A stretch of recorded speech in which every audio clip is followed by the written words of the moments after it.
Hello friends, welcome back to our channel. അപ്പോൾ കഴിഞ്ഞ ക്ലാസ്സിൽ പാർട്സ് ഓഫ് സ്പീച്ചിലെ നൗണ്, പ്രൊനൗൺ, അഡ്ജക്റ്റീവ് പഠിച്ചു. ഇന്ന് നമ്മൾ അതിൻ്റെ ബാക്കി ഭാഗങ്ങളാണ് നോക്കാൻ പോകുന്നത്. അപ്പം നമ്മൾ ആദ്യം നോക്കുന്നതാണ് വെർബ് അല്ലെങ്കിൽ ക്രിയ. Verb is a word that shows an action, state or an event. Verb are the soul of English language. ഒരു പ്രവൃത്തിയെയോ അവസ്ഥയോ കാണിക്കാനായിട്ടാണ് നമ്മൾ സെൻറ്റൻസിൽ വെർബ് യൂസ് ചെയ്യാറ്. ഇനി നമുക്ക് 2-3 സെൻറ്റൻസുകൾ നോക്കാം.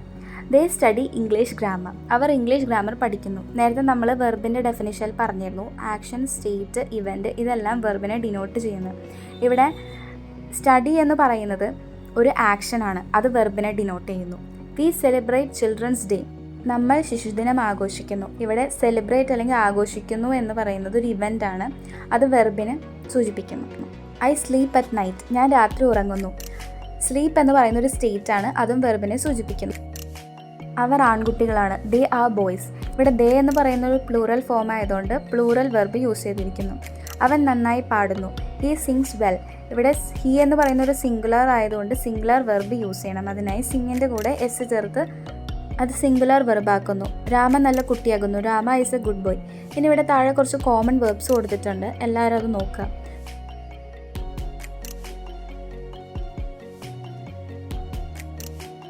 ഇനി കുറച്ച് ആക്ഷൻ വേർബ്സ് പരിചയപ്പെടാം. വാക്ക് നടക്കുക, റൺ ചാടുക, സ്റ്റാൻഡ് നിൽക്കുക, ക്രൈ കരയുക, റീഡ് വായിക്കുക, ലാഫ് ചിരിക്കുക, പ്ലേ കളിക്കുക, റൈഡ് ഓടിക്കുക, തിങ്ക് ആലോചിക്കുക, ജംപ് ചാടുക. ഇനി അടുത്ത ടോപ്പിക്കാണ് ആഡ്വർബ് അല്ലെങ്കിൽ ക്രിയാവിശേഷണം. ഒരു വെർബിനെ അല്ലെങ്കിൽ അഡ്ജക്റ്റീവിനെ ഹൈലൈറ്റ് ചെയ്യാനായിട്ടാണ് നമ്മൾ ആഡ്വർബ് യൂസ് ചെയ്യാറ്. അതായത് ഒരു പ്രവൃത്തി എപ്പോൾ എങ്ങനെ ചെയ്തു എന്ന് കാണിക്കാനാണ് നമ്മൾ ആഡ്വേർബ്സ് യൂസ് ചെയ്യണത്.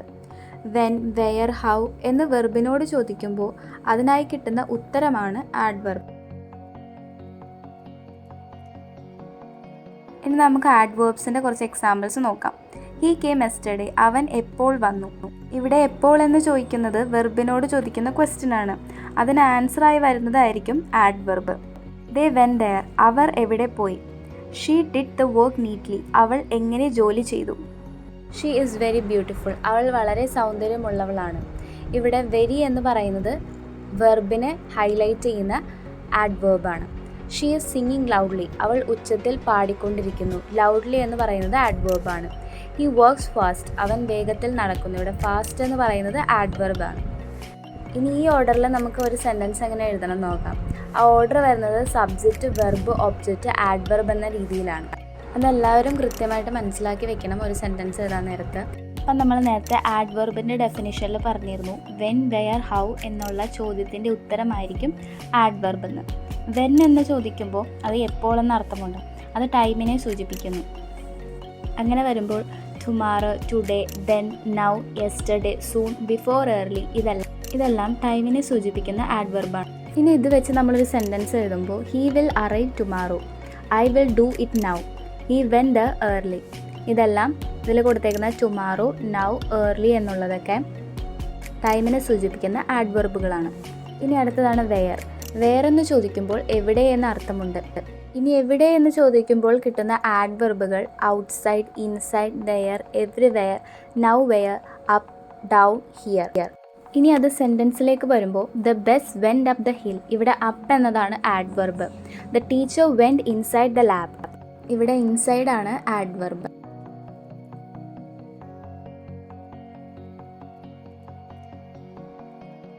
ഇനി ഹൗ എന്ന് ചോദിക്കുമ്പോൾ, എങ്ങനെയെന്ന് ചോദിക്കുമ്പോൾ ആഡ്വർബിൽ വരുന്ന വൊക്കാബുലറീസ് ആണ്. ഇതും നമ്മൾ പഠിക്കണം. ഈസിലി എളുപ്പത്തിൽ, ലൗഡ്ലി ഉച്ചത്തിൽ, സാഡ്ലി സങ്കടത്തോടെ, ക്വൈറ്റ്ലി നിശബ്ദമായി, സോഫ്റ്റ്ലി മൃദുവായി, ഹാപ്പിലി സന്തോഷത്തോടെ, ക്വിക്ക്ലി വേഗത്തിൽ, സ്ലോലി സാവധാനം, കെയർഫുള്ളി ശ്രദ്ധയോടെ. ഇനി ഹൗ ഓഫൺ വരുമ്പോൾ യൂസ് ചെയ്യുന്ന ആഡ്വേർബ്സ്. നെവർ ഒരിക്കലും, വൺസ് എ വീക്ക് ആഴ്ചയിൽ ഒരിക്കൽ, ഓൾവേസ് എല്ലായ്പ്പോഴും, ഓഫൺ പലപ്പോഴും, സംടൈംസ് ചിലപ്പോൾ, എവ്രിഡേ എല്ലാ ദിവസവും. ഇനി ടൈമിനെ ബേസ് ചെയ്ത് വരുന്ന ആഡ്വർബ് ടുഡേ ഇന്ന്, ടുമാറോ നാളെ, യെസ്റ്റർഡേ ഇന്നലെ, ബിഫോർ മുമ്പ്, ഓൾറെഡി ഇതിനകം, നൗ ഇപ്പോൾ. ഇനി പ്ലേസിനെ ബേസ് ചെയ്ത് വരുന്ന ആഡ്വർബ്സ് ഔട്ട്സൈഡ് പുറത്ത്, നിയർ അടുത്ത്, ഹിയർ ഇവിടെ, ദെയർ അവിടെ, എവേ അകലെ, ഇൻസൈഡ്, ഉള്ളിൽ. സാധാരണ ഒരു ആഡ്വർബ് ഏത് വാക്കിനെയാണോ വിശേഷിപ്പിക്കുന്നത് അതിനു മുമ്പിലായിരിക്കും ചേർക്കുക. എന്നാൽ ആം, ആർ, വാസ്, വെയർ എന്നിവ പോലുള്ള ഓക്സിലറി വെർബ് വരുമ്പോൾ അതിന് ശേഷമായിരിക്കും നമ്മൾ ആഡ്വർബ് യൂസ് ചെയ്യുന്നത്. ഇനി നമുക്ക് ഈ പറഞ്ഞത് വെച്ച് ഒരു എക്സാമ്പിൾ നോക്കാം. ഈ ഓൾവേസ് കമ്മിങ് ലേറ്റ്, അവൻ എപ്പോഴും വൈകി വരുന്നു. ഈ സെൻറ്റൻസിൽ ഓക്സിലറി വെർബായ ഈസ് യൂസ് ചെയ്തതിനാൽ അതിന് ശേഷമായിരിക്കും നമ്മൾ ആഡ്വർബായ ഓൾവേസ് യൂസ് ചെയ്യുന്നത്. I always wake up early, ഞാൻ എപ്പോഴും നേരത്തെ ഉണരും. ഇവിടെ ഓൾവേസ് ആണ് adverb. He never watch horror movies, അവൻ ഒരിക്കലും ഹൊറർ സിനിമകൾ കാണാറില്ല.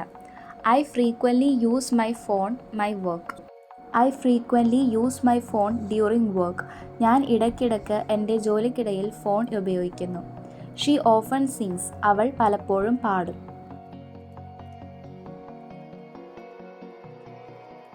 ഇനി word order in sentence. Subject, verb, main verb, അല്ലെങ്കിൽ സബ്ജക്റ്റ്, ബി വെർബ്, ആഡ്വർബ്. ഇവിടെ ബി വെർബ് എന്ന് പറയുന്നത് ഈസ്, ആം, ആർ ആണ്. ഇനി ഒരു ക്വസ്റ്റ്യനിൽ എങ്ങനെയാണ് വേർഡ് ഓർഡർ വരുന്നതെന്ന് നോക്കാം. Auxiliary verb, subject, adverb. Are you always late, do you often cook. ഇനി അടുത്ത ടോപ്പിക്കാണ് പ്രപ്പോസിഷൻ അല്ലെങ്കിൽ ഗതി എന്ന് പറയും. ഒരു സെൻറ്റൻസിൽ നൗണിനെയും പ്രൊനൗണിനെയും മറ്റ് വാക്കുകളായിട്ട് കണക്ട് ചെയ്യുന്ന ലിങ്കാണ് പ്രപ്പോസിഷൻ. ഇനി നമുക്ക് പ്രപ്പോസിഷൻ്റെ കുറച്ച് എക്സാമ്പിൾസ് നോക്കാം. She is talking about Malayalam, അവൾ മലയാളത്തെക്കുറിച്ചാണ് സംസാരിക്കുന്നത്. ഇവിടെ പ്രപ്പോസിഷൻ വരുന്നത് എബൌട്ട് ആണ്. We see with our eyes, നാം കണ്ണുകൾ കൊണ്ട് കാണുന്നു. ഇവിടെ വിത്ത് ആണ് preposition. The pen is on the table, പേന മേശപ്പുറത്താണ്. ഇവിടെ ഓൺ ആണ് preposition. They came into the room, അവർ മുറിയിലേക്ക് വന്നു. ഇവിടെ ഇൻ ടു ആണ് പ്രപ്പോസിഷൻ. ഇനി കുറച്ച് പ്രപ്പോസിഷൻ്റെ അർത്ഥങ്ങൾ നോക്കാം. അതിലൊന്നാമത്തെയാണ് അറ്റ്. അറ്റ് ദ ഡോർ, വാതിൽക്കൽ. അറ്റ് 9 o'clock, 9 മണിക്ക്. ചെറിയ പട്ടണങ്ങൾ, ഗ്രാമങ്ങൾ തുടങ്ങിയവയെക്കുറിച്ച് പറയുന്നതിന് മുമ്പായിട്ട് നമ്മൾ അറ്റ് ചേർക്കാറുണ്ട്. He lives at Ernakulam in Kerala. അതുപോലെ തന്നെ കൃത്യമായ സമയത്തെയും അല്ലെങ്കിൽ ഒരു പ്രത്യേക സ്ഥലത്തെയും കുറിച്ച് പറയുന്നതിന് മുമ്പായിട്ടും നമ്മൾ അറ്റ് ചേർക്കാറുണ്ട്. I shall be there at 4 PM on Friday. ഒരു പ്രൈസിൻ്റെയോ അല്ലെങ്കിൽ ഒരു എമൗണ്ടിൻ്റെയോ മുമ്പിൽ നമ്മൾ അറ്റ് ചേർക്കാറുണ്ട്. He brought apples at ₹60 per kg. ഇവിടെ 60 rupees എന്നുള്ളത് ഒരു പ്രൈസാണ്. അതിന് മുമ്പാണ് നമ്മൾ അറ്റ് ചേർത്തിരിക്കുന്നത്. ഇനി അടുത്തതാണ് ഇൻ. ഇന്ന് നമ്മൾ സാധാരണയായിട്ട് ഉപയോഗിക്കുന്നത് വലിയ കൺട്രീസ്, പ്ലേസസ്, ഡിസ്ട്രിക്റ്റ്, സിറ്റി ഇതിനെപ്പറ്റിയൊക്കെ പറയുമ്പോഴാണ്. He lives at Thrissur in Kerala. Mister Anoop lives in Germany. റെസ്റ്റിനെ അല്ലെങ്കിൽ എന്തെങ്കിലും ഉൾവശത്തെ സൂചിപ്പിക്കാനായിട്ടും നമ്മൾ ഇൻ ചേർക്കാറുണ്ട്. They are in the room. He is in bed. He is a member in the trust. She is lecture in a private college. ഇനി അടുത്തതാണ് on. Dates, place എന്നിവയെക്കുറിച്ച് പറയുന്നതിന് മുൻപായിട്ടായിരിക്കും ഓൺ ഉപയോഗിക്കുന്നത്. The accident took place on Friday. അടുത്തതാണ് in to. നദിയിലേക്ക്, ലേക്ക് എന്നൊക്കെ പറയുമ്പോഴാണ് നമ്മൾ ഇൻ ടു ഉപയോഗിക്കുന്നത്. He went into the room. അവൻ റൂമിലേക്ക് പോയി. അടുത്തതാണ് സിൻസ്.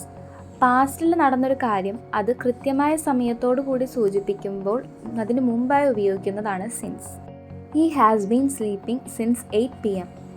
സിൻസിന് മറ്റൊരർത്ഥം കൂടിയുണ്ട്, അതായത് ആയതുകൊണ്ട് എന്ന അർത്ഥം. ആ അർത്ഥം ഉപയോഗിക്കുമ്പോൾ പ്രിപ്പോസിഷൻ മാറി കൺജക്ഷൻ ആകും. Since he was absent I was forced to do the work. അദ്ദേഹം വരാതിരുന്നത് കൊണ്ട് ഞാൻ ജോലി ചെയ്യാൻ നിർബന്ധിതനായി. അടുത്തതാണ് of, in day. At the end of the program, പരിപാടിയുടെ അവസാനം. എബൌട്ട്, കുറിച്ച് അല്ലെങ്കിൽ പറ്റി. എബൌട്ട് ദ എക്സാം, പരീക്ഷയെക്കുറിച്ച്. അക്രോസ്, കുറുകെ. അക്രോസ് ദ റിവർ, നദിക്ക് കുറുകെ. ഡ്യൂറിങ്, മധ്യേ. ഡ്യൂറിങ് ദ സ്പീച്ച്, പ്രസംഗത്തിന് മധ്യേ. ത്രൂ, കൂടി. ത്രൂ ദ വിൻഡോ, ജനലിൽ കൂടി. വിത്തൗട്ട്, കൂടാതെ. വിത്തൗട്ട് പെർമിഷൻ, അനുവാദം കൂടാതെ. അടുത്തത് ഫോർ, ആയിട്ട് അല്ലെങ്കിൽ വേണ്ടി. ഫോർ എ ലോങ്, കുറേ കാലങ്ങളായിട്ട്. He was waiting for a job, അദ്ദേഹം ഒരു ജോലിക്കായി കാത്തിരിക്കുകയാണ്. എമംഗ്, ഇടയിൽ. They distributed the sweets among the children, അവർ കുട്ടികൾക്കിടയിൽ മിഠായി വിതരണം ചെയ്തു. ബിറ്റ്വീൻ, ഇടയിൽ. He was placed between 2 girls, അവൻ 2 പെൺകുട്ടികളുടെ ഇടയിൽ സ്ഥാനം നൽകി. ബിസൈഡ് അരികെ. ഹി സാറ്റ് ബിസൈഡ് മീ, എൻ്റെ അരികത്തിരുന്നു. ഇനി നമുക്ക് ഇത്രയും നേരം പഠിച്ച പ്രിപ്പോസിഷൻ പിക്ചറിലൂടെ മനസ്സിലാക്കാം. ആദ്യമായി ഇൻടു. അതിൽ ആ പട്ടിക്കുട്ടി അതിൻ്റെ ഹൗസിൻ്റെ ഉള്ളിലാണ്, അതുകൊണ്ട് ഇൻടു. ഇൻ ഫ്രണ്ട്, ആ പട്ടിക്കുട്ടി ആ ഹൗസിൻ്റെ ഫ്രണ്ടിലാണ്. ബിഹൈൻഡ്, ആ ഹൗസിൻ്റെ ബാക്കിലാണ് ആ പട്ടിക്കുട്ടി ഉള്ളത്. ഓൺ, ഹൗസിൻ്റെ മുകളിൽ. അണ്ടർ, ഹൗസിൻ്റെ താഴെ. ബിസൈഡ്, ഹൗസിൻ്റെ സൈഡിൽ. ബിറ്റ്വീൻ, രണ്ട് ഹൗസുകൾക്കിടയിൽ. നിയർ, ഹൗസിൻ്റെ അടുത്ത്. അടുത്തതാണ് കൺജക്ഷൻ അല്ലെങ്കിൽ ഘടകം. രണ്ട് സെൻറ്റൻസുകളെയോ അല്ലെങ്കിൽ വേർഡ്സിനെയോ തമ്മിൽ കൂട്ടിച്ചേർക്കാനാണ് നമ്മൾ കൺജക്ഷൻ യൂസ് ചെയ്യാറ്. Example, Suresh and John are friends. സുരേഷും ജോണും സുഹൃത്തുക്കളാണ്. ഇവിടെ ആൻഡ് ആണ് നമ്മൾ ആ രണ്ട് വേർഡ്സിനെയും കൂട്ടിച്ചേർക്കാനായിട്ട് യൂസ് ചെയ്ത conjunction. She plays the guitar but not the piano. അവൾ ഗിറ്റാർ വായിക്കും പക്ഷേ പിയാനോ വായിക്കില്ല. Though he arrived early he could not see them. അവൻ നേരത്തെ വന്നെങ്കിലും അവരെ കാണാൻ കഴിഞ്ഞില്ല. You must study well or you will fail. നന്നായി പഠിക്കണം അല്ലെങ്കിൽ തോൽക്കും. He is poor but honest. അവൻ ദരിദ്രനാണ് പക്ഷേ സത്യസന്ധനാണ്. വിനു ആൻഡ് ബിനു. വിനുവും ബിനുവും. He is absent for he is sick. ഇവിടെ അണ്ടർലൈൻ ചെയ്തിരിക്കുന്നതെല്ലാം കൺജക്ഷൻ ആണ്. അടുത്താണ് ഇൻ്റർജെക്ഷൻ. പെട്ടെന്നുണ്ടാവുന്ന നമ്മുടെ ഇമോഷൻസിനെയാണ് ഇവിടെ കാണിക്കുന്നത്. ആശ്ചര്യം, കോപം, ദുഃഖം ഇതെല്ലാം ഇൻ്റർജെക്ഷനിൽ പെടും. Oh my God. Ha, we have won. Oh what a loss. Ha, what a beautiful sight. Alas. ഇതെല്ലാം കോമൺ ആയിട്ടുള്ള ഇൻ്റർജെക്ഷൻ ആണ്. Alas, he failed. Bravo, well done. Ha, I hate me. ഇനി നൗണിൽ നിന്നും അഡ്ജക്റ്റീവും ആഡ്വർബും ഉണ്ടാവുന്ന രണ്ട് എക്സാമ്പിളാണ് കൊടുത്തിരിക്കുന്നത്. നീറ്റ്, വൃത്തിയുള്ള, അതൊരു അഡ്ജക്റ്റീവാണ്. നീറ്റ്ലി, വൃത്തിയോടുകൂടി, അത് ആഡ്വേർബാണ്. നീറ്റ്നെസ്, വൃത്തി, അത് നൗണാണ്. ഇനി അടുത്തതാണ് കൈൻഡ്നെസ്, ദയ, അതൊരു നൗണാണ്. കൈൻഡ്, ദയയുള്ള, അഡ്ജക്റ്റീവ്. കൈൻഡ്ലി, ദയോടുകൂടി, ആഡ്വേർബ്. ഇനി നമുക്ക് കഴിഞ്ഞ ക്ലാസ്സുകളെ ബേസ് ചെയ്തിട്ട് ഒരു ചെറിയ സ്റ്റോറി എഴുതി നോക്കാം. ഇത് വളരെ സിമ്പിളായിട്ടുള്ളൊരു സ്റ്റോറിയാണ്. എല്ലാവരും ഇത് മലയാളത്തിൽ വായിച്ചിട്ട് ഇംഗ്ലീഷിലേക്ക് ട്രാൻസ്ലേറ്റ് ചെയ്യാൻ നോക്കുക. എൻ്റെ വീട് ചെറുതാണ്. എൻ്റെ സ്കൂളിനടുത്താണ് വീട്. 2 മുറിയും ഒരു അടുക്കളയും ഉണ്ട്. നല്ല മരങ്ങളും പൂക്കളുമുള്ള ചെറിയ പൂന്തോട്ടവും ഉണ്ട്. എനിക്കൊരു പൂച്ചയുണ്ട്. എൻ്റെ പൂച്ച കറുത്ത നിറമാണ്. അതിനൊരു നീണ്ട വാലുണ്ട്. അവളുടെ കണ്ണുകൾ തവിട്ടു നിറമാണ്. അത് പാൽ ഇഷ്ടപ്പെടുന്നു. ഓടാനും ചാടാനും ഇഷ്ടപ്പെടുന്നു. എൻ്റെ പൂച്ചയായി കളിക്കാൻ ഞാൻ ഇഷ്ടപ്പെടുന്നു. അതെനിക്ക് സന്തോഷമുണ്ടാക്കും. അപ്പോൾ ഇതാണ് നമ്മുടെ സ്റ്റോറി. അപ്പോൾ കഴിഞ്ഞ ക്ലാസ്സുകൾ നോക്കിയിട്ട് നിങ്ങൾ തനിയെ ഇത് എഴുതാൻ നോക്കുക. ഇത് സിമ്പിളായിട്ടുള്ളൊരു സ്റ്റോറിയാണ്. തനിയെ ശ്രമിക്കുക. ഈ കൊടുത്തിരിക്കുന്നത് നമ്മൾ നേരത്തെ പറഞ്ഞ ആ സ്റ്റോറിയുടെ ട്രാൻസ്ലേഷനാണ്, ഇംഗ്ലീഷ് ട്രാൻസ്ലേഷനാണ്. തനിയെ എഴുതി നോക്കിയിട്ട് ഈ കൊടുത്തിരിക്കുന്നതായി ശരിയാണോ എന്ന് നോക്കുക. ഇന്നത്തെ ടോപ്പിക്സ് എല്ലാവർക്കും മനസ്സിലായെന്ന് വിചാരിക്കുന്നു. ഇഷ്ടപ്പെട്ട എല്ലാവരും ലൈക്ക് ചെയ്യുക, ഷെയർ ചെയ്യുക, സബ്സ്ക്രൈബ് ചെയ്യുക. Thank you.